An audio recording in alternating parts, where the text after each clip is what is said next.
Welcome to First Congregational United Church of Christ, Boulder. This is the audio version of the weekly devotional.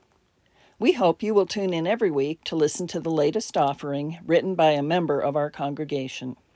Also, feel free to check out our YouTube channel to watch First Cong's Sunday church services. Thank you. Becoming a Mother of God by Jane Ann Ferguson. Sitting in worship on September 14th, listening to Chris tell us the story of the Hebrew midwife nonviolent resistors, Shiphrah and Puah, this quote came to mind. "We are all called to be mothers of God, for God is always needing to be born." Hear that quote again. We are all called to be mothers of God, for God is always needing to be born. This was written in the 14th century by German theologian, philosopher, and mystic Meister Eckhart. Now, what could two enslaved Hebrew women in BCE Egypt and a late medieval male German monk possibly have in common? They all understood the spiritually subversive power of birthing. Shiphrah and Puah used the agency of their everyday roles as midwives to literally save Hebrew babies from death. They put their reputations and lives on the line to resist the unjust sanctions of the Pharaoh who was trying to exterminate the Hebrew people with an edict that all Hebrew baby boys should be killed. Their resistance to Pharaoh's edict saved the boy Moses, who grew to lead God's liberation of the Hebrews from slavery in Egypt.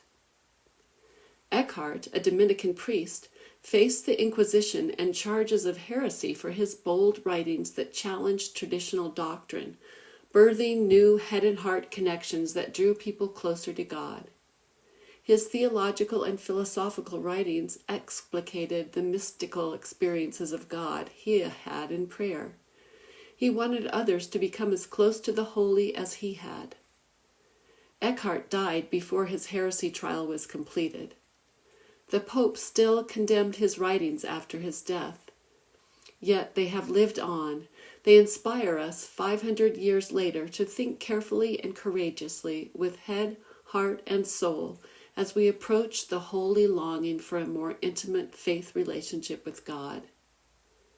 These three resistors of the status quo challenge me to consider how I am birthing God into the world today, especially in our troubled times. It seems, maybe feels, audacious to believe that God is birthed into the world through my humble life, through the ordinary of my days. Does it feel that way to you? Yet let's just take this idea to heart for just a minute. Let's embrace this image of being a mother of God.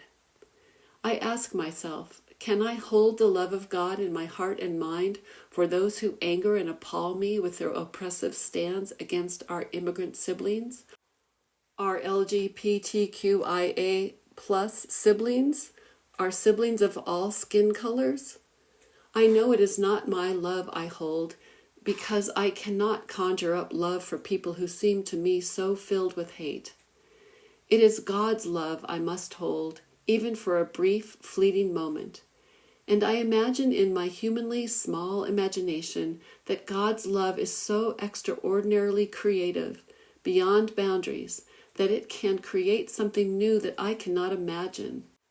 So if I hold divine love just for a bit, am I being a vessel, a birth canal for love in the world? Is this being a mother of God?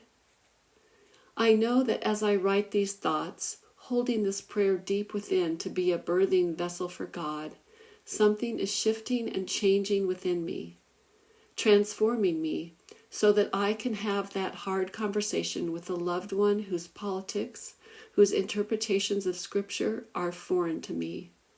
I can also simply bring love through my presence into the grocery store, the post office, the gym, into the ordinary places of my life, as well as to protests and activism.